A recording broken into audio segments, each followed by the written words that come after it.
সংক্ষিপ্ত পরিসরে জুমার খুতবার বিষয় নেকির কাজ চলমান রাখা। আমরা রমাজান অতিবাহিত করেছি। রমাজানে যে কাজগুলো আমরা চলমান রেখেছিলাম, মনে রাখতে হবে যে যারা রমাজানকে তাদের প্রভু বানিয়ে নিয়েছিল আর বাকিটা সময় আল্লাহকে যারা ভুলে যায়, রমাজান তাদের জন্য নয়। রমাজান শেষ হবে কিন্তু আমাদের প্রতিপালক শেষ হবে। রমাজানের ইবাদত শেষ হবে কিন্তু প্রতিপালকের ইবাদত অব্যাহত থাকবে, চলমান থাকবে। রমাজানে আপনি কিয়াম করেছেন, অনেক কষ্ট করে সিয়াম করেছেন, নিজের উপার্জিত অর্থ ব্যয় করার চেষ্টা করেছেন, যতটা পারা যায় পাপ অপরাধ জগৎ থেকে বিরত থাকার চেষ্টা করেছেন, যতটা ভালো কাজে সম্পৃক্ত থাকার জন্য নিজেকে ব্যস্ত রেখেছেন, প্রচেষ্টা অব্যাহত রেখেছেন। এটা কেন রেখেছেন? লাআল্লাকুম তাত্তাকুন, যাতে করে তাকওয়া অর্জিত হয়। এই তাকওয়ার বিনিময়ে আপনি ক্ষমা হয়তোবা পেয়েছেন বা পাবেন, এই তাকওয়ার বিনিময়ে আপনি জান্নাত লাভ করেছেন, হয়তোবা করবেন। এই তাকওয়ার বিনিময়ে আপনি জাহান্নাম থেকে নিজেকে পরহেজ করেছেন, বিরত রেখেছেন, মুক্ত করেছেন, হয়তোবা করবেন। কিন্তু যদি রমাজানে আপনার ইবাদত সীমাবদ্ধ থাকে, তাহলে রবের ইবাদত তো সারা জীবন। রমাজানে যদি আপনার সালাত সীমাবদ্ধ থাকে, সালাত তো সারা জীবন। রমাজান শেষ হবে কিন্তু রবের ইবাদত শেষ হবে না। এই জন্য রমাজানের ছোট্ট একটা উদ্দেশ্য আল্লাহ উল্লেখ করে দিয়েছেন, লাআল্লাকুম তাত্তাকুন, যাতে করে তাকওয়া অর্জিত হয়। তাহলে তাকওয়া জিনিসটাকে, এই তাকওয়া যতদিন আপনার মধ্যে থাকবে যতদিন আপনার কল্যাণকর কাজ আপনার সাথে অব্যাহত থাকবে। যখন আপনার মধ্যে থেকে তাকওয়া হারিয়ে যাবে,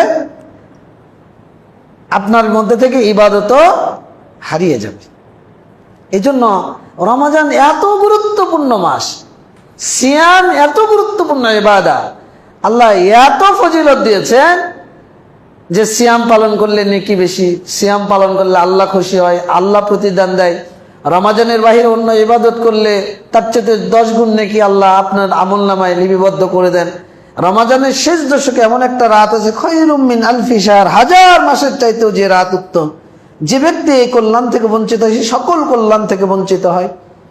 রমাজানে আপনাকে ক্ষমা করা হয়, রমাজানে আপনার দোয়া কবুল করা হয়, রমাজানে আপনাকে জান্নাত দেওয়া হয়। রমাজান লিকুল্লি আবদিন মিনহুম দাওয়াতুন মুস্তাজাবাতুন ওয়ালিল্লাহি তাকাউ মিনান নার, রমাজানে আপনাকে আমাকে জাহান্নাম থেকে মুক্ত করা হয়। সুবহানাল্লাহ। তো এত কিছুর বিনিময়ে আল্লাহ শুধু একটা কথা বলেছেন, লাআল্লাকুম তাত্তাকুন, যাতে করে তাকওয়া অর্জিত হয়। এই জন্য সূরা হাশর 18 নম্বর আয়াত আল্লাহ রাব্বুল আলামিন বলছে, ইয়া আইয়ুহাল্লাযীনা আমানুত্তাকুল্লাহ, হে ঈমানদারগণ তোমরা আল্লাহকে ভয় করো। ওয়ালতানজুর নাফসুম মা কদ্দামাত লিগাদ, এবং প্রত্যেক মানুষের দেখা উচিত যে আগামীর জন্য সে কি প্রেরণ করছে। আগামীর জন্য মানে আখিরাতের জন্য আপনি আল্লাহকে কি দিচ্ছেন, কি জমা করছেন, এটা প্রত্যেক মানুষের দেখা উচিত। ওয়াত্তাকুল্লাহ, এরপরে আল্লাহ আবার বললেন তোমরা আল্লাহকে ভয় করো। কেন? আল্লাহু খাবীরুম বিমা তা'মালুন, আপনি আমি যা কিছুই করি না কেন জানেন কে, খবর রাখেন কে? আল্লাহ। তা আল্লাহ তাকওয়ার ব্যাপারে কোরআনে যত বলেছেন, তাকওয়া অবলম্বনের কথা আল্লাহ রাসূল যত বলেছেন, আল্লাহ যত বলেছেন, অন্য বিষয়ে এতটা গুরুত্ব প্রদান করেননি। রাসূলুল্লাহ সাল্লাল্লাহু আলাইহি সাল্লাম, মুস্তাদরাক হাকিম 329 নম্বর হাদিস, আল্লাহ রাসূল সাল্লাল্লাহু আলাইহি সাল্লাম একদিন ফজরে এমন ভাষণ দেওয়া দিলেন, অন্তরগুলো প্রকম্পিত হয়ে গেল, সাহাবীদের চোখ দিয়ে অশ্রু বয়ে পড়ল। তো সাহাবী ইবরাজ ইবনে সারিয়া রাদিয়াল্লাহু আনহু আল্লাহ রাসূলকে জিজ্ঞাসা করলেন, আল্লাহ রাসূল এটা মনে হচ্ছে তো বিদায়ী ভাষণ, তা আমাদেরকে কিছু নাসিহা করুন। রাসূলুল্লাহ সাল্লাল্লাহু আলাইহি সাল্লাম প্রথম যে বাক্য উচ্চারণ করলেন, উসিকুম বিতাকওয়াল্লাহ, আমি তোমাদেরকে আল্লাহর তাকওয়া অবলম্বনের আদেশ করছি, ওসিয়ত করছি। আল্লাহ রাব্বুল আলামিন বান্দাদেরকে, নবী রাসূলদেরকে তাকওয়া অবলম্বনের নির্দেশ দিয়েছেন, তারা তাকওয়া অবলম্বন করেছে। আমাদেরকে তাকওয়া অবলম্বনের নির্দেশ প্রদান করেছেন। নবী রাসূলগণ তাদের সাথীদেরকে তাকওয়া অবলম্বনের কথা বলেছেন, তার সাথীরা তার সাথীদেরকে তাকওয়া অবলম্বনের উপদেশ প্রদান করেছেন। তাহলে তাকওয়া সাধারণ কোনো বিষয় নয়। আবু বকর রাদিয়াল্লাহু আনহু যখন খলিফা হলেন, তখন তিনি ভাষণ দিলেন, আল্লাহর প্রশংসা করলেন, ও আসনা আলাইহি, আল্লাহর বরত্ব মহত্ব ঘোষণা করলেন। এরপরে তিনি প্রথম যে বাক্য উচ্চারণ করলেন, উসিকুম বিতাকওয়াল্লাহ, আমি তোমাদেরকে আল্লাহর তাকওয়া অবলম্বনের ওসিয়ত করছি, নির্দেশ দিচ্ছি। তাহলে তাকওয়া কি?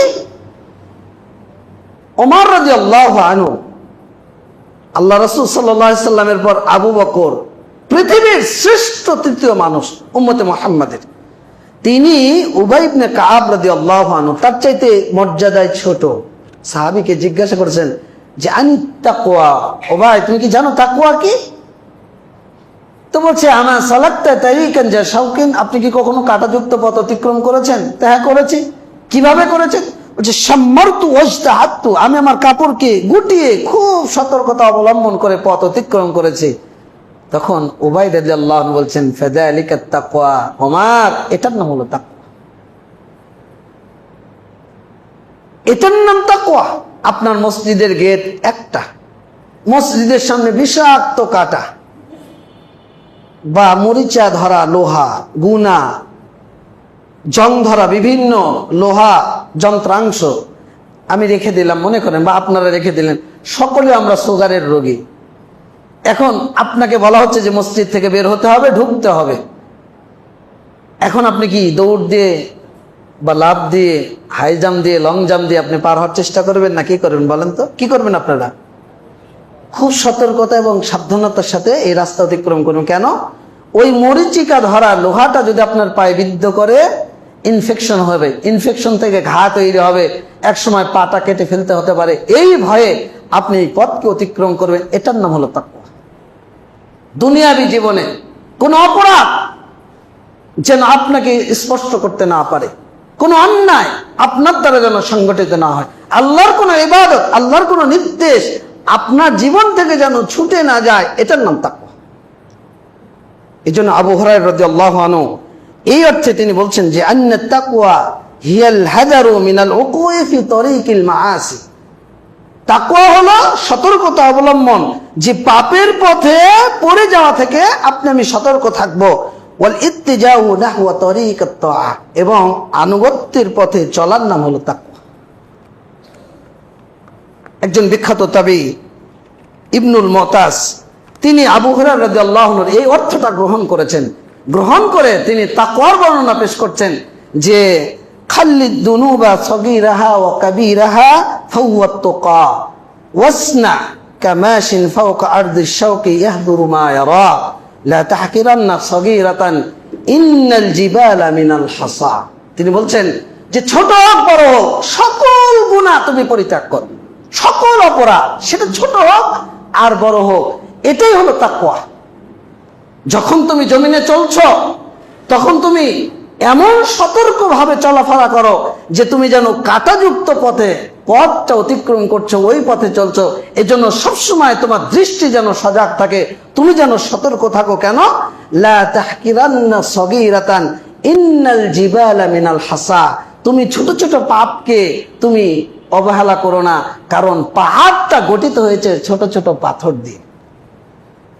আপনার ছোট ছোট পাপ, আপনার ছোট ছোট কর্মকাণ্ড, আপনার ছোট ছোট অপরাধগুলো, এগুলো আপনার জন্য দিনে দিনে দিনে গঠিত হতে হতে ভারী হয়ে যায়। ওই যে বাল রানা, আল্লাহ বলছেন এই রানা মানে আপনার অন্তরে পাপ করতে করতে, অপরাধ করতে করতে একটা কালো দাগ পড়ে যায়, যে দাগের কারণে আপনার কপালে আর হেদায়েত জোটে না।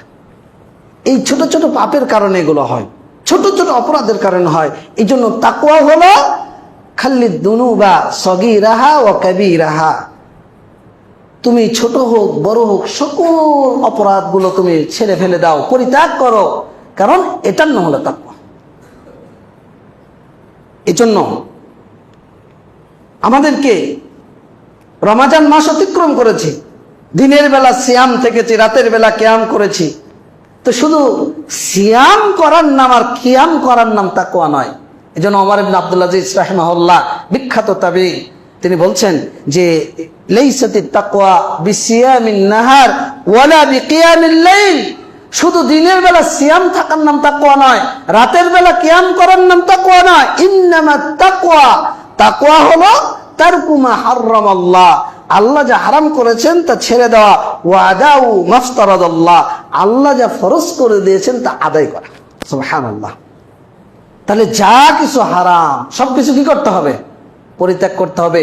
আর যেটা আল্লাহ ফরজ করে দিয়েছেন সেটা কি করতে হবে? আদায় করতে হবে। এটার নাম হলো তাকওয়া। অর্থাৎ মা আমারাল্লাহু আলা আলসিনাতির রাসূল, রাসূলদের মুখের মাধ্যমে, শেষ নবী মুহাম্মদ রাসূলুল্লাহ সাল্লাল্লাহু আলাইহি সাল্লামের মাধ্যমে আল্লাহ আমাদেরকে যা আদেশ করেছেন তা বাস্তবায়ন করা, যা নিষেধ করেছেন তা পরিত্যাগ করা, এটার নাম হলো তাকওয়া। এই জন্য তাকওয়ার হাকিকাত জানতে হবে। তাকওয়ার মূল কথা যেটা, সেটা হলো আল্লাহর ক্রোধ, আল্লাহর অসন্তুষ্টি। আল্লাহ যে কাজ করলে অসন্তুষ্ট হয়, আল্লাহ রাগ করেন, আল্লাহ আপনাকে শাস্তিযোগ্য অপরাধী বলে বিবেচনা করেন, এই অপরাধগুলোকে, এই অপরাধ থেকে নিজেকে গুটিয়ে নেওয়া এবং যে কর্ম করলে আল্লাহ সন্তুষ্ট হন, যে কাজগুলো করলে আল্লাহ খুশি হন, এই কাজগুলো বাস্তবায়ন করা। এজন্য ইবনুল কাইয়িম রাহিমাহুল্লাহ তিনি বলছেন যে ওয়া আম্মাত তাকওয়া ফা হাকিকাতুহা, তাকওয়ার হাকিকাত, প্রকৃত কথা হলো, প্রকৃত অর্থ হলো আল আমালু বিতাআতিল্লাহ ঈমানান ওয়া ইহতিসাবান, আল্লাহর নির্দেশ মোতাবেক আমল করা, আল্লাহর নির্দেশ মোতাবেক ও আমরান ওয়া নাহিয়ান, আল্লাহ যা নিষেধ করেছেন সেটা বর্জন করা, আল্লাহ যা নিষেধ করেছেন সেগুলো পরিত্যাগ করা। ফায়াফআলু মা আমারাল্লাহু বিহি ঈমানান বিল আমরি, আল্লাহর নিষেধের উপর ঈমান এনে সে অনুযায়ী আমল করা।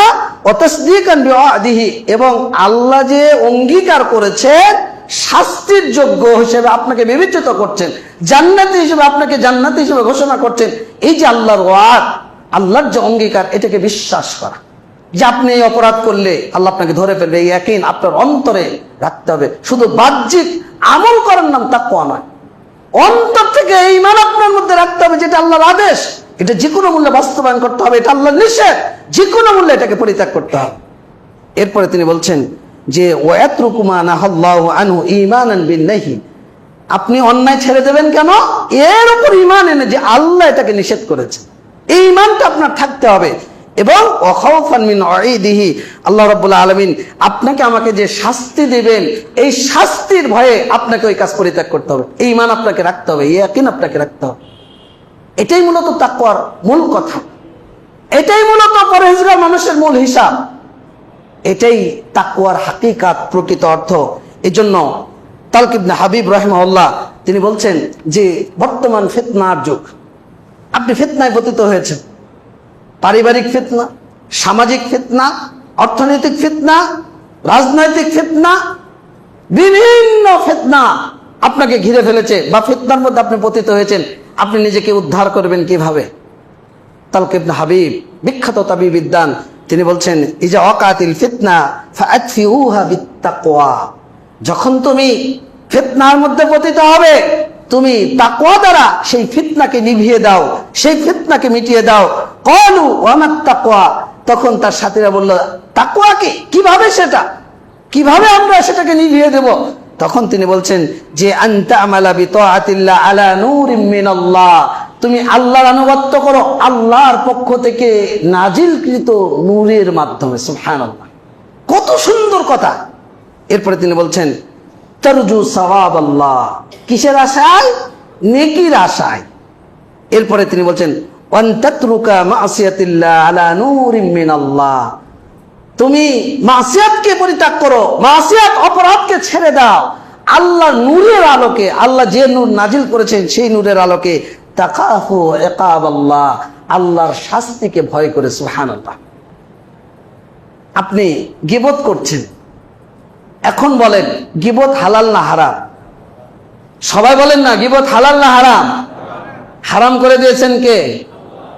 আল্লাহ নিষেধ করেছেন ওয়ালা ইয়াক্তাব বা'দুকুম বা'দা, একে অপরে গীবত করো না, একে অপরে মিথ্যা অপবাদ দিও না, একে অপরে গালমন্দ করো না, একে অপরে মিথ্যাচার করো না, মিথ্যা বলো না, টাকনুর নিচে কাপড় পরো না, হারাম ভক্ষণ করো না। এগুলো বলে দিয়েছেন কে? তা এই যে নূরুম মিনাল্লাহ, আল্লাহর পক্ষ থেকে যে নূর এসেছে, এই নূরের মাধ্যমে আপনি ফিতনাকে হটিয়ে দেন। যে ফিতনা আপনি পতিত হয়েছেন, রাজনীতির ফিতনা, মনে করেন আপনি এখন এই ফিতনাকে কিভাবে মেটাবেন? যদি আল্লাহর নির্দেশ থাকে আপনি ওইভাবে করেন, যদি না থাকে তাহলে নিজেকে গুটিয়ে নেন, বিরত রাখেন। সমস্যা কোথায়? তাহলে আপনি ফিতনা থেকে রক্ষা পাবেন। আর এই ফিতনা থেকে রক্ষার একমাত্র উপায় হলো তাকওয়া। এই জন্য তারক ইবনে হাবিব বলছেন যে ইদা ওয়াকাতিল ফিতনা ফাআতফিউহা বিত্তাকওয়া, যদি ফিতনায় পতিত হও তাহলে তাকওয়া দ্বারা সেটাকে নিভিয়ে দাও, তাকওয়া দ্বারা সেটাকে মিটিয়ে দাও। এই জন্য এই তাকওয়া এমন একটা বিষয় যেটা আপনাকে আমাকে সংরক্ষিত করে, আপনাকে আমাকে নিরাপদ করে। আবু বকর রাদিয়াল্লাহু আনহু যখন ওমর ইবনুল খাত্তাব রাদিয়াল্লাহু আনহুকে খলিফা নিযুক্ত করছেন, তখন তিনি তাকে নসিহত করছেন যে ইন্নী আদউকা ইলা আমরিন মুতঈবিন লিমান ওয়ালিয়াহু, ওমর আমি তোমাকে এমন একটা দায়িত্বের দিকে আহ্বান করছি যার উপরে দায়িত্ব অর্পণ করা হবে, এটা কঠিন একটা দায়িত্ব। ফাত্তাকিল্লাহ ইয়া ওমর বিতাআতিহি, তোমার প্রথম কাজ হলো তুমি আল্লাহকে ভয় করো আল্লাহর আনুগত্যের মাধ্যমে। আল্লাহর আনুগত্যের জন্য কোনো ঘাটতি না হয়, তুমি নিজেকে আল্লাহর তাকওয়া অবলম্বন করো, তুমি আল্লাহকে ভয় করো। ওয়াতিউ বিতাকওয়াহু, এবং তুমি তাকওয়ার মাধ্যমে আল্লাহর নির্দেশকে মান্য করো। ফাইন্নাল মুত্তাকি আমিনুন মাহফুজ, কেননা মুত্তাকি হলো নিরাপদ এবং সংরক্ষিত থাকে। সুবহানাল্লাহ। আপনার মধ্যে যতক্ষণ তাকওয়া রয়েছে আপনি নিরাপদ, আপনি সংরক্ষিত। আল্লাহ আপনাকে সংরক্ষণ করবেন, আল্লাহ আপনাকে হেফাজত করবেন। হেফাজতের মালিক কে? বলেন, হেফাজতের মালিক কে? আল্লাহ। এই জন্য তিনি তাকে নসিহত করলেন। তাকওয়া এমন একটা গুণ, মানুষের অন্তর তিন প্রকার, একটা নফসে আম্মারা, নফসে লাওয়ামা, নফসে মুতমাইন্না। মনোযোগ দিয়ে বোঝেন, আপনার অন্তরে যে জিনিসটা রয়েছে কল, এই কল, এই অন্তর মানুষের তিন ভাগে বিভক্ত। নফসে আম্মারা, ইন্নান নফসা লাআম্মারাতুম বিসসু, যেটা মানুষকে খারাপ কাজের দিকে ধাবিত করে, সর্বদা আপনাকে প্ররোচিত করে। জুয়া খেল, চুরি কর, ডাকাতি কর, মিথ্যা বল, পাপাচারে লিপ্ত হ, জেনা কর, অন্যায় কর, অবিচার কর, চাঁদাবাজি কর, লুটতরাজ কর, আপনাকে সবসময় পাপের দিকে ধাবিত করবে। মনে করবেন যে আপনার তাকওয়ার বিপরীত কাজ হচ্ছে, এটা হলো নফসে আম্মারা। দুই, নফসে লাওয়ামা, ওয়ালা উকসিমু বিন-নাফসিল লাওয়ামা, সূরা কিয়ামত 2 নম্বর আয়াত। আল্লাহ বলছেন নফসে আম্মারার কসম, লাওয়ামার কসম, যেটা আপনাকে বারবার ধিক্কার দেবে। একজনকে চট দিয়েছেন, মিথ্যা বলেছেন, চুরি করেছেন, জেনা করেছেন, আপনাকে বারবার ধাক্কা দেবে। জেনা করলে কেন? চুরি করলে কেন? অপরাধ করলে কেন? মিথ্যা বললে কেন? তুমি ফাঁসা কাজ করলে কেন? যখন আপনার মনে এই ধাক্কাটা আসবে, বুঝতে হবে আপনার অন্তরে তাকওয়ার স্তর তৈরি হয়েছে। যখন এই স্তর তৈরি হবে, তখন আপনার অন্তরটা তৃতীয় নফসের দিকে ধাবিত হবে, যে নফসকে বলা হয় নফসে মুতমাইন্না, প্রশান্ত হৃদয়। যখন আপনার অন্তরটা প্রশান্ত হৃদয়ে রূপান্তরিত হবে, তখন আল্লাহ আপনাকে ডেকে বলছে, ইয়া আইয়াতুহান নাফসুল মুতমাইন্না ইরজিই ইলা রাব্বিকি রাদিয়াতাম মারদিয়া ফাদখুলি ফি ইবাদি ওয়াদখুলি জান্নাতি। হে প্রশান্ত হৃদয়, ইয়া আইয়াতুহান নাফসুল মুতমাইন্না ইরজিই ইলা রাব্বিক, তুমি তোমার রবের দিকে প্রত্যাবর্তন করো, তুমি আমার ইবাদিয়াস সালিহিন, তুমি আমার জান্নাতের অন্তর্ভুক্ত হয়ে যাও। সুবহানাল্লাহ। তখন আপনার অন্তরে তাকওয়ার স্তর তৈরি হয়েছে। আর যখন আপনার অন্তরে এটা ধারণ করবে, আপনি আমিনুন মাহফুজুন, আল্লাহর পক্ষ থেকে আপনি নিরাপদ থাকবেন, আল্লাহর পক্ষ থেকে আপনাকে সংরক্ষণ করা হবে। সুবহানাল্লাহ।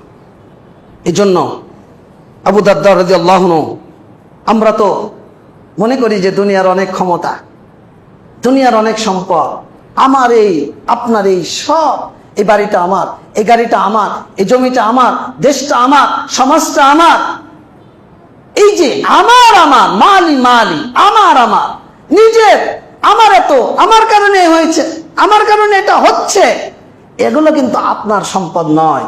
আবু দারদা রাদিয়াল্লাহু আনহু বলছেন যে ইউরিদুল মারু আইয়ুতা মুনাহু ওয়া ইয়াবাল্লাহু ইল্লা মা আরাদা, ইয়াকুলুল মারু ফাইদাতি ওয়া মালি ওয়া তাকওয়াল্লাহ আফদালু মাস্তাফাদা।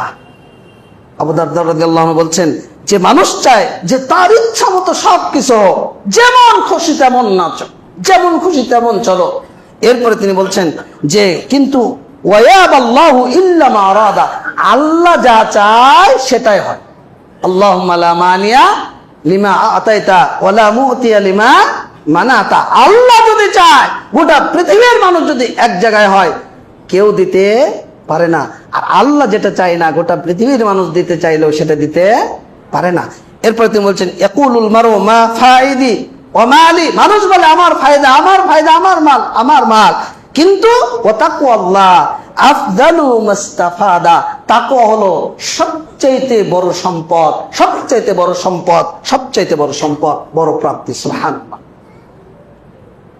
এই তাকওয়া আপনার মধ্যে যদি থাকে তাহলে আপনি হবেন নিরাপদ, সুরক্ষিত দুর্গের মধ্যে আপনার অবস্থান, আপনার জীবন হবে প্রশংসিত, আপনি হবেন সম্মানিত, আল্লাহর কাছে সবচাইতে আপনি দামি সম্পদ, দামি ব্যক্তি হিসেবে পরিগণিত হবেন।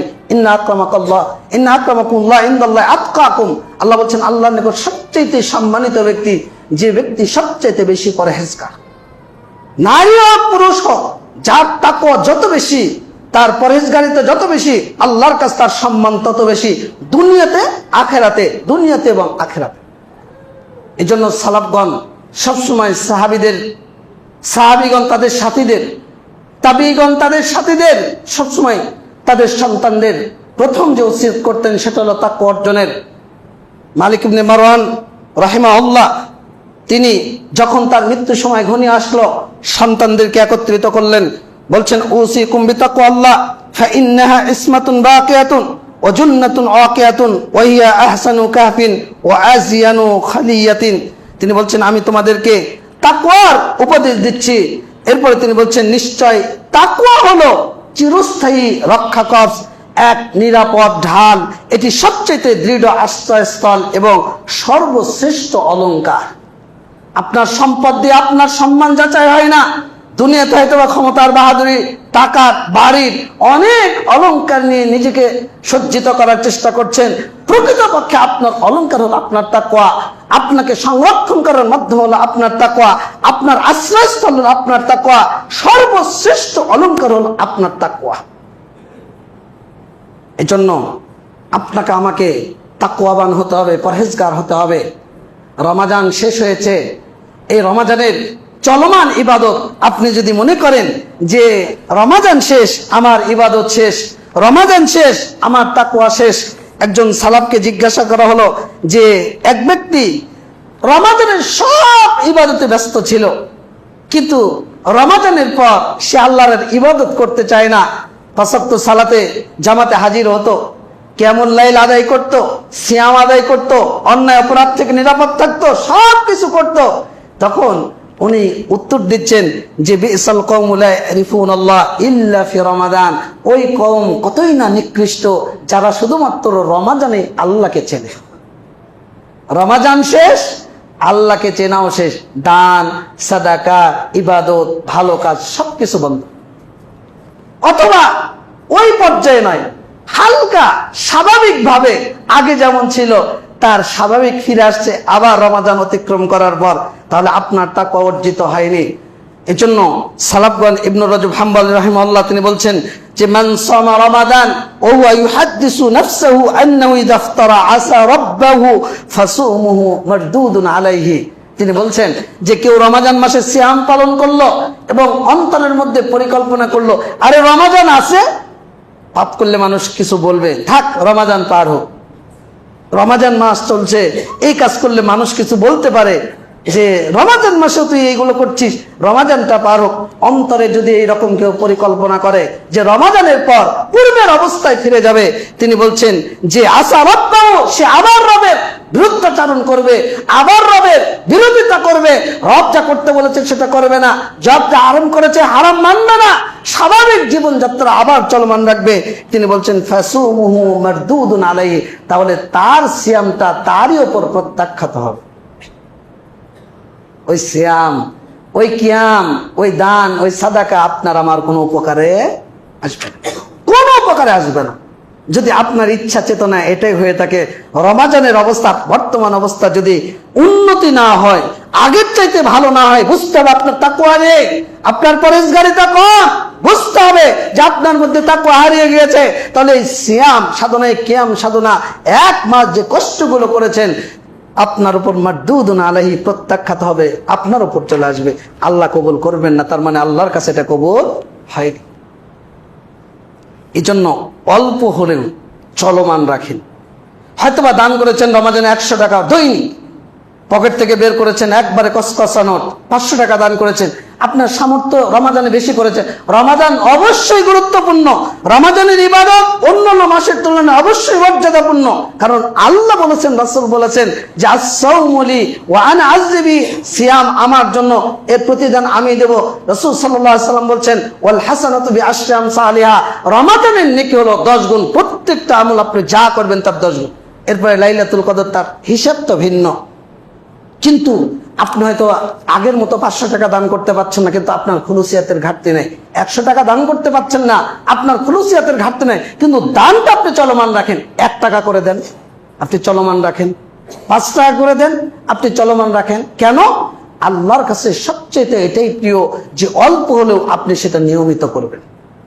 রাসূলুল্লাহ সাল্লাল্লাহু আলাইহি ওয়াসাল্লাম বলেন আহাব্বুল আমালি ইলাল্লাহ আদওয়ামুহা ওয়া ইন কাল্লা, আল্লাহর কাছে সবচেয়ে গ্রহণযোগ্য আমল, প্রিয় আমল হলো সেই আমল যে অল্প পরিমাণ হলেও সেটা যেন চলমান থাকে। সুবহানাল্লাহ।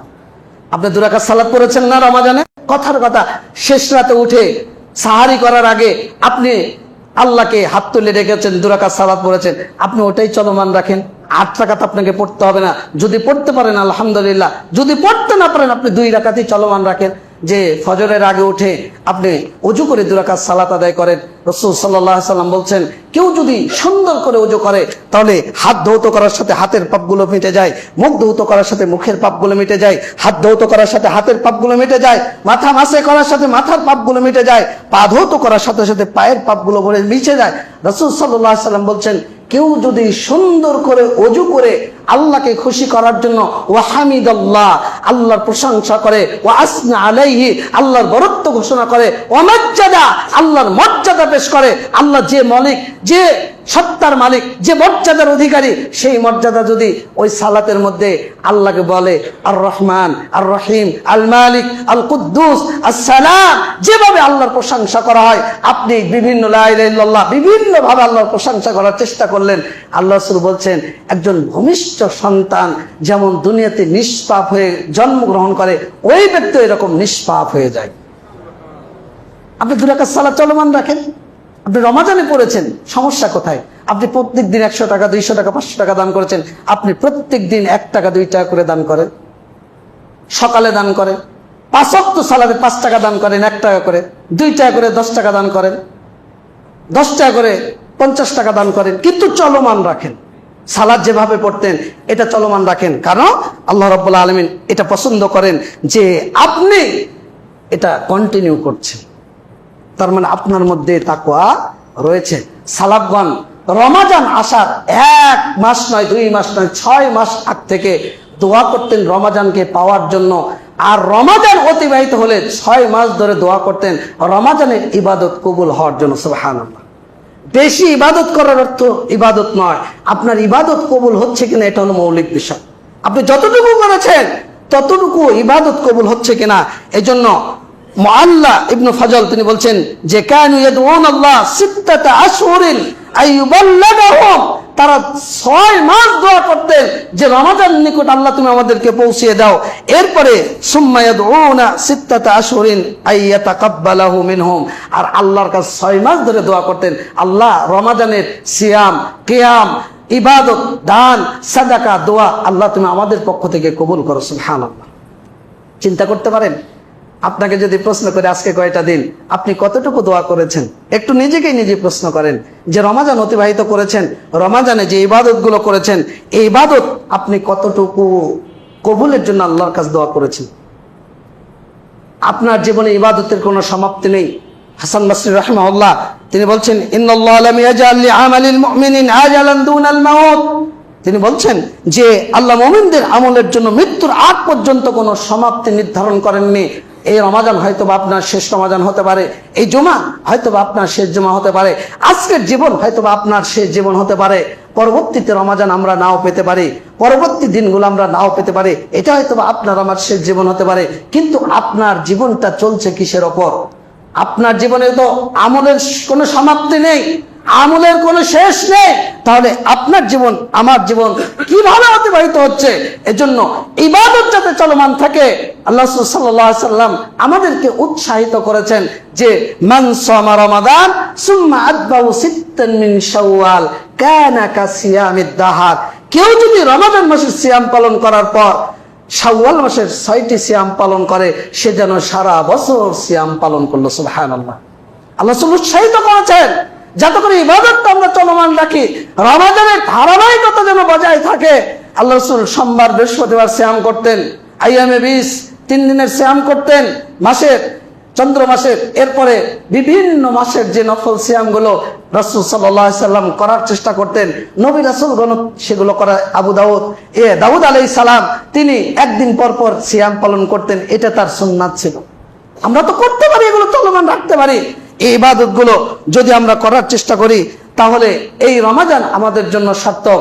এজন্য সালাফগণ রমাদানের পর দোয়া করতেন, রমাদানের মধ্যে দোয়া করতেন, আল্লাহুম্মা সাল্লিমনা ইলা রমাদান ওয়া সাল্লিম লানা রমাদান ওয়া তাসাল্লামহু মিন্না মুতাকাব্বালান। আল্লাহ তুমি আমাদেরকে রমাদান পর্যন্ত পৌঁছে দাও, রমাদানকে আমাদের জন্য নিরাপদ রাখো, নিরাপদ করো, এবং আমাদের কাছ থেকে তুমি সেগুলোকে কবুল করো। সুবহানাল্লাহ। রাসূলুল্লাহ সাল্লাল্লাহু আলাইহি সাল্লাম একদিন আয়াত পাঠ করলেন সূরা মুমিনুন 7 নম্বর, ওয়াল্লাযীনা ইউতুনা মাত্তাকাও ওয়া কুলুবুহুম ওয়াজিলা আন্নাহুম ইলা রাব্বিহিম রাজিউন। যে যারা যা দান করে তা ভীত কম্পিত হৃদয়ে করে থাকে, এজন্য যে তারা তাদের রবের দিকে প্রত্যাবর্তনশীল। পরহেজগার মানুষ যে ইবাদতগুলো করে, এই ইবাদতে সে কম্পিত থাকে, ভীত সন্ত্রস্ত থাকে। আমরা তো আনন্দিত। এই রমজানে 100 মানুষের ইবাদত ইফতার করিয়েছি, 100 মানুষকে এটা করিয়েছি, 100 টাকা সালাত পড়েছি, দান করেছি অমুক জায়গায় অমুক জায়গায়, এখানে দিলাম 50, ওখানে দিলাম 1 লাখ, ওখানে দিলাম 20,000, ওখানে দিলাম 30,000। কিন্তু এটা পরহেজগার মানুষের বৈশিষ্ট্য নয়। আল্লাহ রাব্বুল আলামিন পরহেজগার মানুষের বৈশিষ্ট্যের কথা বলছেন, মাত্তাকা ওয়া কুলুবুহুম ওয়াজিলা। যারা আল্লাহর জন্য ইবাদত করে, এই ইবাদত করার পরেও তাদের অন্তরটা প্রকম্পিত থাকে, ভীত সন্ত্রস্ত থাকে। আল্লাহ রাসূল সাল্লাল্লাহু আলাইহি সাল্লাম এই আয়াত যখন তেলাওয়াত করলেন, মা আয়েশা রাদিয়াল্লাহু আনহা আল্লাহ রাসূলকে জিজ্ঞাসা করলেন, আল্লাহ রাসূল এরা কি ওই সমস্ত ব্যক্তি যারা মদ পান করে, যারা জেনা করেছে, যারা চুরি করে, তারা কি ওই সমস্ত ব্যক্তি? আল্লাহ রাসূল সাল্লাল্লাহু আলাইহি সাল্লাম বলছেন, আরে আয়েশা, আবু বকরের মেয়ে, তারা ওই সমস্ত ব্যক্তি নয় যারা আল্লাহর ইবাদত করে, যারা দান সাদকা করে, যারা রমাদান মাসের সিয়াম পালন করে, পালন করার পরেও তারা ভীত সন্ত্রস্ত থাকে যে আল্লাহ আমার পক্ষ থেকে এই ইবাদত, এই সিয়াম, এই কিয়াম, এই দান, এই সাদাকা আল্লাহ কবুল করছে কিনা, এই ভয়ে তারা সর্বদা আতঙ্কিত থাকে। এরপরে আয়াত আল্লাহ রাব্বুল আলামিন বলছেন, উলাইকা ইউসারিউনা ফিল খায়রাত ওয়া হুম লাহা সাবিকুন। তারাই সব কাজ দ্রুত সম্পাদন করে এবং তাতে অগ্রগামী থাকে। আর সেই সালাত কতই না উত্তম, সেই সাদাকা কতই না উত্তম, সেই দোয়া কতই না উত্তম, যে দোয়া চলমান থাকে, যে দোয়া চলমান থাকে, যে সালাত চলমান থাকে, যে ইবাদত চলমান থাকে। আল্লাহ রাব্বুল আলামিন বলেন, ওয়াবুদ রাব্বাকা হাত্তা ইয়াতিকাল ইয়াকিন, যে আপনার মৃত্যু আসা পর্যন্ত আপনি আপনার রবের ইবাদত করতে থাকেন। মৃত্যু ক্ষণস্থায়ী, আপনার জীবনটা চিরস্থায়ী। মৃত্যু ইলা আজালিন মুসাম্মা, কখন আসবে আপনি নিজেও জানেন না। এজন্য আল্লাহ রাব্বুল আলামিন আপনাকে আদেশ করেছেন যে আপনার যেন ইবাদত রবের জন্য এটা চলমান থাকে। কেন? আপনি যদি চলমান রাখেন, আল্লাহর বিধানের প্রতি, আল্লাহর প্রতি সন্তুষ্ট থাকেন, রবের বিধান পেয়ে রবকে গ্রহণ করে, রবের ইসলামকে গ্রহণ করে, রবকে রব মেনে, রাসূলকে রাসূল মেনে, ইসলামকে দ্বীন মেনে যদি আপনি সন্তুষ্ট থাকেন, আল্লাহ রাব্বুল আলামিন বলছেন, ইন্নাল্লাযীনা ক্বালু রাব্বুনাল্লাহ সুম্মা ইসতাকামু তাতানাজ্জালু আলাইহিমুল মালায়েকা আল্লা তাখাফু ওয়া লা তাহজানু ওয়া আবশিরু বিল জান্নাহ। আল্লাহ রাব্বুল আলামিন বলছেন যে ইন্নাল্লাযীনা ক্বালু রাব্বুনাল্লাহ, যারা বলে আমার রব আল্লাহ, আমাদের রব আল্লাহ, সুম্মাস্তাকামু, অতঃপর আল্লাহর এই বিধান, আল্লাহর প্রতি সন্তুষ্ট থেকে তার বিধানকে আঁকড়ে ধরে অবিচল থাকে, আল্লাহ রাব্বুল আলামিন বলছেন তাতানাজ্জালু আলাইহিমুল মালাইকা, ফেরেশতারা তাদের উপর অবতরণ করে, বলতে থাকে ওয়ালা তাখাফু, তোমরা ভয় করো না, ওয়ালা তাহজানু, তোমরা চিন্তিত হয়ো না, ওয়া আবশিরু বিল জান্নাহ, তোমরা জান্নাতের সুসংবাদ গ্রহণ করো। এই জান্নাত পাওয়ার আশায় সাহাবীগণ, সালাফগণ যে তাকওয়া অবলম্বন করতেন, আপনাকে আমাকে ওই তাকওয়া অবলম্বন করতে হবে। আল্লাহ রাব্বুল আলামিন যারা তার রবের বিধান পেয়ে সন্তুষ্ট থাকে, রবের বিধানকে আঁকড়ে ধরে থাকে, তাকওয়া অবলম্বন করে, আল্লাহ তাদেরকে জান্নাতের সুসংবাদ দিয়েছেন যে দুনিয়াতে কোনো ভয় নেই, চিন্তার কোনো কারণ নেই। এজন্য সালাফগণ সবসময় তাকওয়া অবলম্বন করতেন। তাদের তাকওয়া কেমন ছিল? আবু বকর রাদিয়াল্লাহু আনহু খলিফা মানুষ, তার একজন কর্মকার ছিল, খলিফার দায়িত্ব পালন করতে গিয়ে তিনি জীবিকা অর্জন করতেন, সেখান থেকে আবু বকর রাদিয়াল্লাহু আনহু খানা খেতেন, খাবার গ্রহণ করতেন তার কর্মচারীর ইনকাম থেকে। তো একদিন তিনি দুধ দিলেন, আবু বকর রাদিয়াল্লাহু আনহু দুধটা খেয়ে ফেললেন। খাওয়ার পরে তিনি বলছেন যে আপনি কি জানেন এই দুধটা কিসের? তো বলছে না তো। আচ্ছা, আমি জাহিলি যুগে আমি কাহিন ছিলাম, গণক ছিলাম, মানুষের হাত থেকে ভবিষ্যৎবাণী বলে দিতাম। তো এক ব্যক্তির আমি বলে দিয়েছিলাম, সে আমাকে আমার ওই প্রাপ্যটুকু অর্থটুকু দেয়নি, সে আমাকে দিয়েছে, আর ওই অর্থ থেকে আমি আজকে এই দুধটা ক্রয় করে দিয়েছি। বলার সাথে সাথে আবু বকর রাদিয়াল্লাহু আনহু মুখের মধ্যে হাত ঢুকিয়ে পেটের মধ্যে যা ছিল তিনি বের করে ফেলে দিলেন। এটার নাম তাকওয়া। এই তাকওয়া যদি আজকে আমাদের রাষ্ট্রের দায়িত্বশীলদের মধ্যে থাকে, থাকতো বাংলাদেশের মানুষের ঘাম ঝরানো অর্থ, টাকা পয়সা, দুর্নীতি আত্মসাৎ করে কোটি কোটি টাকা পাচার করে এদেশের অর্থনীতিকে পঙ্গু করা হতো। কিন্তু ওই তাকওয়া আমাদের মধ্যে নেই, ওই তাকওয়া আমাদের মধ্যে নেই। ওমর রাদিয়াল্লাহু আনহুর সাথে এমন ঘটনা ঘটেছে, তিনি তার রাখালের দুধ পান করেছিলেন, যে দুধটা ছিল সাদাকার ছাগলের দুধ বা উটের দুধ। তিনি জানার পরে মুখের মধ্যে হাত দিয়ে তিনি পেটে যা ছিল তিনি বের করে ফেলে দিলেন, কারণ সাদাকা তাদের জন্য জায়েজ ছিল না। তাকওয়া কাকে বলে? বনী ইসরাইলের ওই 3 যুবকের ঘটনা। চলে গেলেন, রাস্তায় চলছেন, হঠাৎ করে ঝড় উঠলো, ঝড়ের গতিটা এতটাই বৃদ্ধি পেল, তারা আশ্রয় গ্রহণ করলেন একটা গুহার মধ্যে। গুহার মধ্যে যখন আশ্রয় নিল, ওই বাতাসের প্রবল চাপে একটা পাথর এসে গুহার মুখটা বন্ধ হয়ে গেল। 3 জন কথা বলা বলি শুরু করছে যে জীবনে যদি কোনো ভালো কাজ করে থাকে আল্লাহকে খুশি করার জন্য, আজকে যদি আল্লাহর সামনে সেই কাজটা পেশ করি হয়তো বা এর মধ্যে মুক্তি হতে পারে। একজন বলছে, আল্লাহ, আমি সারাদিন কর্ম করতাম, দুধ দহন করে আমি বাড়িতে উপস্থিত হয়ে আমার পিতা মাতাকে আগে খাওয়াতাম, পরিবারকে ফেলে, সন্তানকে ফেলে। একদিন আমি এসে দেখলাম যে আমার পিতা মাতা ঘুমিয়ে গিয়েছে, আমি সারা রাত আমার সন্তান পরিবারকে অভুক্ত রেখে আমি তাদের পায়ের পাশে দাঁড়িয়েছিলাম। আল্লাহ, যদি আমি তোমাকে সন্তুষ্ট করার জন্য এই কাজ করে থাকি, আজকে এই বিপদ থেকে আমাকে পরিত্রাণ দান করো। সাথে সাথে আল্লাহ রাব্বুল আলামিন গুহার মুখ থেকে পাথরটা সরিয়ে দিলেন।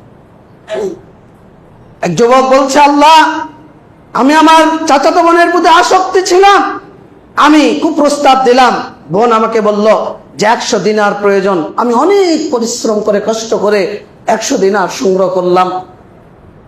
আমি যেই দিন তার উরুর উপর চেপে বসেছি, আমার বোন বলছি, আব্দুল্লাহ ইত্তাকিল্লাহ, হে আল্লাহর বান্দা, তুমি আল্লাহকে ভয় করো, তুমি আমার সতীত্বের সর্বনাশ করো না। বলার সাথে সাথে আল্লাহ, আমি দাঁড়িয়ে গিয়েছি, আমি শুধু তোমাকে সন্তুষ্ট করার জন্য, তোমার ভয়ে, আমি যদি তোমার ভয়ে এই কাজ করে থাকি, আজকে তুমি এই বিপদ থেকে আমাকে পরিত্রাণ দান করো।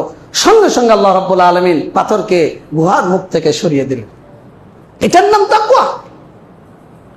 ওই বনী ইসরাইলের এক ব্যক্তি 99 মানুষকে হত্যা করার পর তার মধ্যে অনুশোচনা জাগ্রত হয়েছে যে আমি যদি আল্লাহকে ডাকি, আল্লাহর কাছে তওবা ইস্তিগফার করে ফিরে যাই, আমার সুযোগ আছে কিনা। এক ব্যক্তিকে জিজ্ঞাসা করেছে, ওই ব্যক্তি বলছে, না, তোমার কোনো সুযোগ নেই, তাকেও কতল করে দিয়েছে।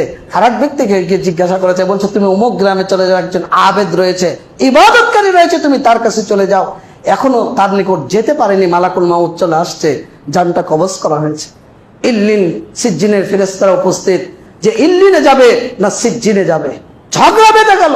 আল্লাহ রাব্বুল আলামিন ফেরেশতাদেরকে নির্দেশ দিলেন, যে তার জীবনের যে অপরাধ 100 জন মানুষকে হত্যা করেছে, এই অপরাধটাকে পরিমাপ করো। আর এই হত্যা করার পর তার মধ্যে যে অনুশোচনা জাগ্রত হয়েছে, অপরাধ প্রবণতা তার মধ্যে জাগ্রত হয়েছে আল্লাহর কাছে ফিরে আসার, এটাকে তুমি পরিমাপ করো, তোমরা পরিমাপ করো। আল্লাহ রাব্বুল আলামিন তওবার রাস্তা থেকে অর্ধ হাত বৃদ্ধি করে তাকে ক্ষমা করে দিলেন। এটার নাম তাকওয়া। এক ব্যক্তি জীবনে কোনোদিন ভালো কাজ করেনি, মরার আগে তার মনে অনুশোচনা হয়েছে যে আমি তো কোনোদিন ভালো কাজ করলাম না। সন্তানদেরকে ডেকে বলছে, বৎস শোনো, আমি যখন মরে যাব আমাকে পুড়িয়ে ছাই করো, 2 খণ্ড করে, 1 খণ্ড সাগরে ভেসে দেবে, 1 খণ্ড বাতাসে উড়িয়ে দেবে। ব্যক্তি মারা গেল, সন্তানরা সেটাই করলো, তার লাশকে পুড়িয়ে ছাই করে 1 খণ্ড সাগরে ভেসে দিল, আর 1 খণ্ড বাতাসে উড়িয়ে দিল।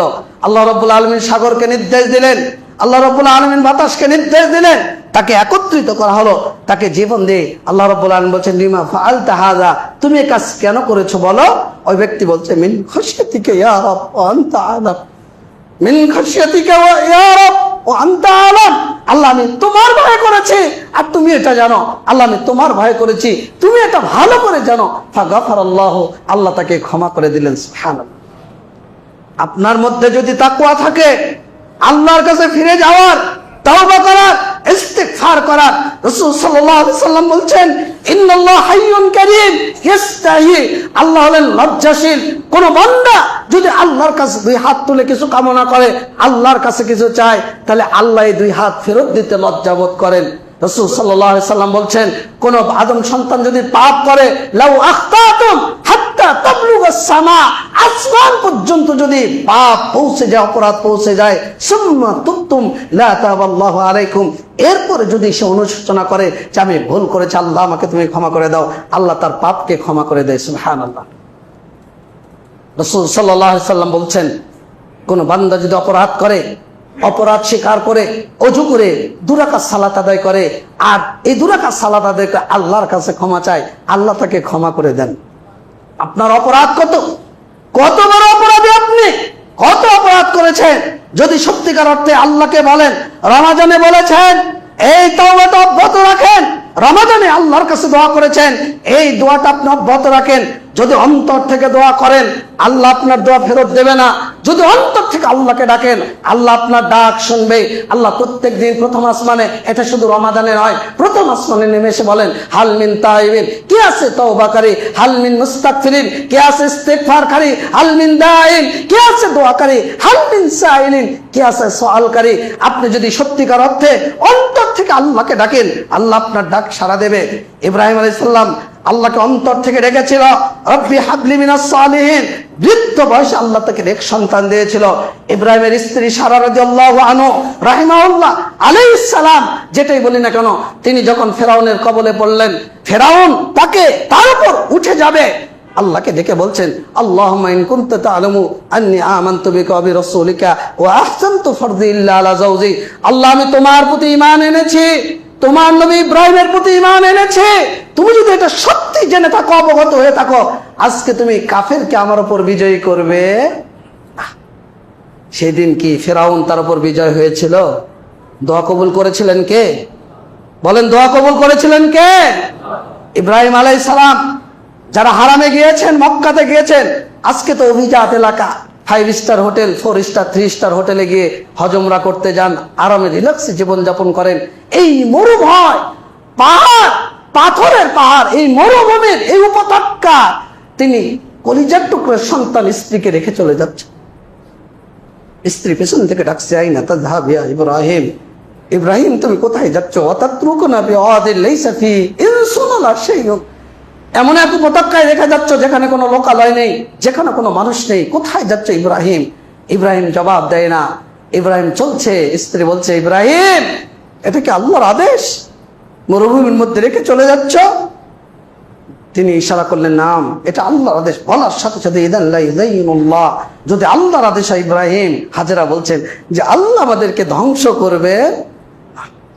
ইব্রাহিম আলাইহিস সালাম চলে গেলেন যেখান থেকে আর স্ত্রী সন্তানকে দেখা যায় না, মরুভূমির মধ্যে এমন এক উপত্যকায় আল্লাহর দিকে, আসমানের দিকে তাকিয়ে 2 হাত তুলে আল্লাহকে ডেকে বলছেন, রব্বি ইন্নী আসকানতু মিন যুররিয়াতি বিওয়াদিন গায়রি যি যারইন ইনদা বাইতিকাল মুহাররাম রব্বানা লিয়ুকিমুস সালাহ ফাজআল আফইদাতাম মিনান নাস তাহবি ইলাইহিম ওয়ারযুকহুম মিনাস সামারাত লাআল্লাহুম ইয়াশকুরুন।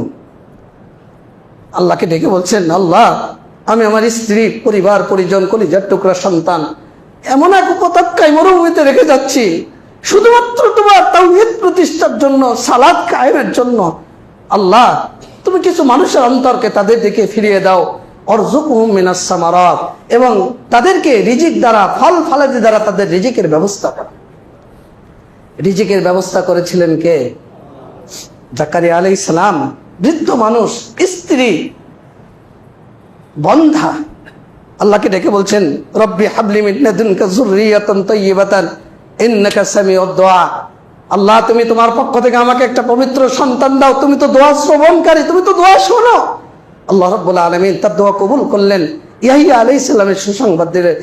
এবার জাকারিয়া আলাইহিস সালাম পাল্টা প্রশ্ন করছেন আল্লাহকে, আল্লাহ কিভাবে সম্ভব? আমি তো বুড়া মানুষ, আমার স্ত্রী তো বন্ধা। সূরা মারিয়াম পড়ুন, আল্লাহ নবী রাসূলদের ঘটনা পেশ করেছেন। আমি তো বুড়া মানুষ, আমার স্ত্রী বন্ধা, কিভাবে সম্ভব? আল্লাহ বললেন কাযালিক, আল্লাহ এভাবেই দিয়ে থাকেন। দোয়া কবুলের মালিক কে? আপনি যদি অন্তর থেকে ডাকেন আল্লাহকে। এইবার রমজানের ঘটনা, কাবাতে আমরা গিয়েছিলাম, আমরা তো চলে আসলাম, পরে ভিডিওটা ভাইরাল হয়েছে। একজন পাকিস্তানি পরিচ্ছন্ন কর্মী হারামের মসজিদের দেয়ালের দ্বারে এইভাবে হালান দিয়ে 2 হাত তুলে তিনি দোয়া করছিলেন, চোখ দিয়ে অঝর পানি পড়ছিল। ভিডিও ক্যাপচার হয়, এই ভিডিওটা ওনাকে ধারণ করেছে, বারবার ওনাকে ফোকাস করেছে। ভিডিওটা গোটা আরবে ছড়িয়ে পড়েছে। আরবের এক ধনী, উনি ভিডিওটা পেয়েছেন, ওই লোককে খুঁজে বের করেছেন। বের করার পর এইবার ওকে জিজ্ঞাসা করছিলেন, তুমি কাঁদছিলা কেন? কি সমস্যা তোমার? তুমি কি চাচ্ছিলে? আল্লাহকে কি বলছিলা? তখন তিনি, আল্লাহ রাসূল সাল্লাল্লাহু আলাইহি সাল্লাম, তার বাড়িতে মেহমান এসেছিল, কিন্তু বাড়িতে খাবার ছিল না, মেহমানদারি করতে পারলেন না। আল্লাহকে ডেকে বললেন, আল্লাহুম্মা ইন্নী আসআলুকা মিন ফাযলিক ওয়া রাহমাতিক ফাইন্না লা ইয়ামলিকুহা ইল্লা আনতা। আল্লাহ আমি তোমার অনুগ্রহ প্রার্থী, তোমার রহমত প্রার্থী, তোমার ফজল, কেননা এটা তুমি ছাড়া দেওয়ার কেউ মালিক না। আল্লাহ রাসূল যখন এই দোয়াটা করলেন, মেহমান চলে গেল, কিন্তু দেখা গেল আল্লাহ রাসূল সাল্লাল্লাহু আলাইহি সাল্লামের বাড়িতে খাবার পৌঁছে গেল। আলহামদুলিল্লাহ, রিজিক দেওয়ার মালিক কে? এই ব্যক্তিকে যখন উনি জিজ্ঞাসা করছেন, তুমি কি দোয়া পড়ছিলে আর কেন পড়ছিলা, তখন ওই ব্যক্তি বলছে, আমি আল্লাহকে বলছিলাম, আল্লাহুম্মা ইন্নী আসআলুকা মিন ফাযলিক ফাইন্নাহু লা ইয়ামলিকুহা ইল্লা আনতা। আমি অনেক ঋণগ্রস্ত মানুষ, আমি ঋণে জর্জরিত। আমি আল্লাহকে কেঁদে কেঁদে বলছিলাম যে আল্লাহ তুমি আমাকে ঋণ মুক্ত করো। ওই আরবের ধনী ব্যক্তি ওনার যত ঋণ ছিল সবগুলো পরিশোধ করে দিয়েছেন। এই রমজানের ঘটনা, হারামের ঘটনা। আপনি যদি অন্তর থেকে আল্লাহকে ডাকতে পারেন, আল্লাহকে বলতে পারেন, আপনার অপরাধ যদি আপনি স্বীকার করতে পারেন, তওবা ইস্তিগফার করতে পারেন, তাহলে দোয়া কবুল করবেন কে? আপনি জানবেন না, জানেন কে? আপনি হয়তোবা চলে গেলেন দুনিয়া থেকে তওবা করে খালেস অন্তরে, কিন্তু আল্লাহ যে আপনাকে এতটাই কবুল করেছেন আপনি নিজেও জানেন না। মাইদ ইবনে মালিক জেনা করেছেন, পৃথিবীর কোনো মানুষ জানে না। আল্লাহ রাসূল সাল্লাল্লাহু আলাইহি সাল্লামের কাছে আসলেন, তিনি জানেন যেটা আমি স্বীকার যদি করি আমাকে বুক পর্যন্ত মাটির মধ্যে পুঁতিয়ে পাথর মেনে জীবন্ত মানুষকে হত্যা করা হবে। মায়েস এটা জানেন, জানার পরেও আল্লাহ রাসূলের কাছে এসে বলছেন, তাহিনী ইয়া রাসূলুল্লাহ, আল্লাহ রাসূল আমাকে পবিত্র করুন। তাহিনী ইয়া রাসূলুল্লাহ, আল্লাহ রাসূল বললেন, ওয়াইহাক ইরজি ফাস্তাগফিরুল্লাহ, তুবিলে ফিরে যাও, তওবা করো, ইস্তিগফার করো। মায়েস চলে গেলেন, নিজেকে সান্ত্বনা দিতে পারছেন না। জেনার দুনিয়াবি শাস্তি হলো রজম করে তাকে হত্যা করা, পাথর মেরে। মায়েস আবার আল্লাহ রাসূলের কাছে আসলেন, তাহিনী ইয়া রাসূলুল্লাহ, আল্লাহ রাসূল আবার ফিরিয়ে দিলেন। আবার আসলেন, আবার ফিরিয়ে দিলেন, আবার আসলেন, আবার ফিরিয়ে দিলেন। আল্লাহ রাসূল বিরক্ত হলেন। আবি জুনুন আশারি ওয়াল খামার, সাহাবীদেরকে বলছেন, নাকি পাগল নাকি মদ পান করেছে? সাহাবীরা মুখের গন্ধ নিলেন, আল্লাহ রাসূল মদ পান করেনি, আল্লাহ রাসূল সে পাগল নয়। আল্লাহ রাসূল সাল্লাল্লাহু আলাইহি ওয়াসাল্লাম মায়েসকে জিজ্ঞেস করলেন, মায়েস কিসে থেকে তোমাকে পবিত্র করব? আল্লাহ রাসূল আমাকে জেনা থেকে পবিত্র করুন। সাহাবীদেরকে আল্লাহ রাসূল নির্দেশ দিলেন যে ওকে রজম করে হত্যা করো, বুক পর্যন্ত মাটির মধ্যে পুঁতে পাথর মেরে হত্যা করা হবে। জানাজা পড়লেন, আল্লাহ রাসূল চলে গেলেন। সেই মুসলিমের হাদিস, সাহাবীদের মধ্যে 2 দলে বিভক্ত হলো। একদল বলছে, মাইজ এত বড় অপরাধ করেছে, আল্লাহ তাকে ক্ষমা করবে না। আর একদল বলছে যে না, আল্লাহর অনেক দয়া, আল্লাহর অনেক ক্ষমা, আল্লাহ তাকে ক্ষমা করে দিয়েছেন। 3 দিন পর আল্লাহ রাসূল সাল্লাল্লাহু আলাইহি সাল্লাম সাহাবীদের সামনে উপস্থিত হলেন। রাসূল বলছেন ইস্তাগফিরু লিমাইদ ইবনে মালিক, সাহাবীরা তোমরা মাইদ ইবনে মালিকের জন্য আল্লাহর কাছে ক্ষমা চাও। লাকাদ তাবা তাওবাতান লাউ কুসিমাত বাইনা উম্মাতিন লাওয়াসিয়াতহুম, মাইস আল্লাহর কাছে এমন তওবা করেছে, যদি আমার উম্মতের মধ্যে তার তওবাকে বন্টন করে দেওয়া হয় তাহলে সকলের জন্য যথেষ্ট হয়ে যাবে। তার মায়েদের তওবাটা কেমন ছিল চিন্তা করেন। তারা কিসের আশায়? শুধুমাত্র জান্নাতের আশায়। তাদের তাকওয়াটা কিসের জন্য ছিল? এই জান্নাতের নেশায়। দুনিয়ার সম্পদ, দুনিয়ার ক্ষমতা, দুনিয়ার এই যে অলংকার, এরাকে কিচ্ছু মনে করতো না, শুধু জান্নাতের নেশায় তারা ছুটে বেড়াতো। যখন যে ডাক আসতো, যখন যে কথা আল্লাহ রাসূল বলতো, রাসূল সাল্লাল্লাহু আলাইহি সাল্লামের সাহাবীরা কেমন ছিল? জান্নাতি পাগল। দেখেন আজকের আলোচনার শেষ হাদিস মুসনাদ আহমদের, আল্লাহ রাসূল সাল্লাল্লাহু আলাইহি সাল্লামের যুগে একজন এতিম বালক ছিল। তো খেজুরের বাগান, তো একটা খেজুরের গাছ প্রাচীর দিয়ে নিজের বাগানটাকে আলাদা করবে, একটা গাছ বেঁধে গেল। মালিককে গিয়ে বলছে চাচা একটা গাছ আমাকে দিয়ে দেন। মালিক অস্বীকৃতি জ্ঞাপন করলো। আল্লাহ রাসূলের কাছে এসে অভিযোগ করলেন সাল্লাল্লাহু আলাইহি সাল্লাম যে আমাকে এই গাছটা নিয়ে দেওয়ার ব্যবস্থা করেন। রাসূলুল্লাহ সাল্লাল্লাহু আলাইহি সাল্লাম তাকে ডাকলেন যে তুমি তাকে গাছটা দিয়ে দাও। ওই ব্যক্তি অস্বীকৃতি জ্ঞাপন করলো। সালাফগণ বলছেন ও ছিল মুনাফিক, অস্বীকৃতি জ্ঞাপন করলো। আল্লাহ রাসূল সাল্লাল্লাহু আলাইহি সাল্লাম ওই বৈঠকে সাহাবীদের সামনে বললেন যে জান্নাতে একটা খেজুর গাছের বিনিময়ে কি আছে? একটা খেজুর গাছের ব্যবস্থা করে দেবে। আল্লাহ রাসূল কিন্তু বলেনি যে খেজুর গাছ দিলে আল্লাহ তাকে জান্নাত দেবে, শুধু বলেছেন জান্নাতে একটা খেজুর গাছের বিনিময়ে কি আছে, তার জন্য খেজুর গাছের ব্যবস্থা করবে। আবু দাহদা রাদিয়াল্লাহু আনহু তিনি এই একটা খেজুর গাছের নেশায় তিনি ওই মুনাফিক ব্যক্তির কাছে চলে গেলেন। গিয়ে তিনি বলছেন ওই যে আমার বিশাল খেজুরের বাগান, আবু দাহদা রাদিয়াল্লাহু আনহু বিশাল খেজুরের বাগান ছিল। মুহাদ্দিসগণ বলছেন প্রায় 600 অধিক খেজুর গাছ ছিল, এত দামি খেজুর। সাহাবীগণ ওই খেজুরের বাগানে আশ্রয় নিত, সুমিষ্ট পানি পান করত। তো ওই ব্যক্তিকে গিয়ে বলছে তুমি আমার ওই পুরো বাগানের মধ্যে তার পরিবার নিয়ে থাকার যে প্রাসাদ সহ তুমি সব কিছু নিয়ে নাও, তুমি শুধুমাত্র আমাকে একটা খেজুর গাছ দিয়ে দাও। এই মুনাফিক ব্যক্তি রাজি হয়ে তাকে একটা খেজুরের গাছ দিয়ে দিল। ওই ব্যক্তি রাসূলুল্লাহ সাল্লাল্লাহু আলাইহি সাল্লামের কাছে আবু দাহদা রাদিয়াল্লাহু আনহু এসে আল্লাহ রাসূলকে বলছেন যে আল্লাহ রাসূল আপনি খেজুর গাছটা ওই ব্যক্তিকে দিয়ে দেন। রাসূল সাল্লাল্লাহু আলাইহি সাল্লাম এই কথা শুনে বলছেন কাম মিন আজকিন রাদাহিন লি আবি দাহদা ফিল জান্নাহ। শোনার পর আল্লাহ রাসূল বলছেন যে আবু দাহদার জন্য আল্লাহ যে কত থোকা থোকা খেজুরের ব্যবস্থা করবেন জান্নাতে। আবু দাহদার জন্য আল্লাহ যে কত থোকা থোকা খেজুরের ব্যবস্থা করবেন জান্নাতে। আবু দাহদার জন্য আল্লাহ যে কত থোকা থোকা খেজুরের ব্যবস্থা করবেন। আবু দাহদা রাদিয়াল্লাহু আনহু চলে গেলেন, প্রাসাদের মধ্যে আর ঢুকলেন না। বাগানের মধ্যে প্রবেশ করে স্ত্রীকে ডাকছেন ইয়া উম্মে দাহদা, হে দাহদার মা উখরিজি, তুমি প্রাসাদ থেকে বের হয়ে আসো। ফাইন্নী কদ বিতু বিহাযা নাখলা ফিল জান্নাহ, আমি আমার এই বাগান এই প্রাসাদ পুরোটাই জান্নাতে একটা খেজুর গাছের বিনিময়ে আমি বিক্রি করে দিয়েছি। বলার সাথে সাথে স্ত্রী বলছেন রাবহাল ভাই, রাবহাল ভাই, রাবহাল ভাই, সফল ব্যবসা, সফল ব্যবসা, সফল ব্যবসা। কিসের আশায় বলেন তো? বলেন কিসের আশায়? জান্নাতের আশায়। আবু বকর রাদিয়াল্লাহু আনহু সব দিয়ে দিয়েছেন। শুধু আল্লাহ রাসূল বলেছেন মান জাহাজা জাইশান ফালাহুল জান্নাহ, যে ব্যক্তি যুদ্ধের রসদ প্রস্তুত করে দেবে তার জন্য জান্নাত। যা ছিল তিনি আল্লাহর জন্য দিয়ে দিয়েছেন। ওমর তার বাড়ির অর্ধেক রেখে অর্ধেক আল্লাহর পথে খরচ করেছেন শুধু জান্নাতের আশায়। তাহলে ওয়াবশিরু বিল জান্নাহ, আল্লাহর বিধান আল্লাহর ইবাদত যদি আমরা ইস্তেকামত থাকে, যদি চলমান রাখি, যদি এটাকে কন্টিনিউ করি, এর উপর কায়েম থাকে, সুপ্রতিষ্ঠিত থাকে, ফাস্তাকিম কামা উমিরতা ওয়া মান তাবা মা। আল্লাহ রাসূলকে বলছেন হে নবী আপনি ইস্তেকামত থাকেন, আল্লাহর পক্ষ থেকে যে আদিষ্ট হয়েছেন, ওয়া মান তাবা মা, এবং আপনার সাথীরা যারা তওবা ইস্তেগফার করে এই দিনের পথে ফিরে এসেছে তারা সহ।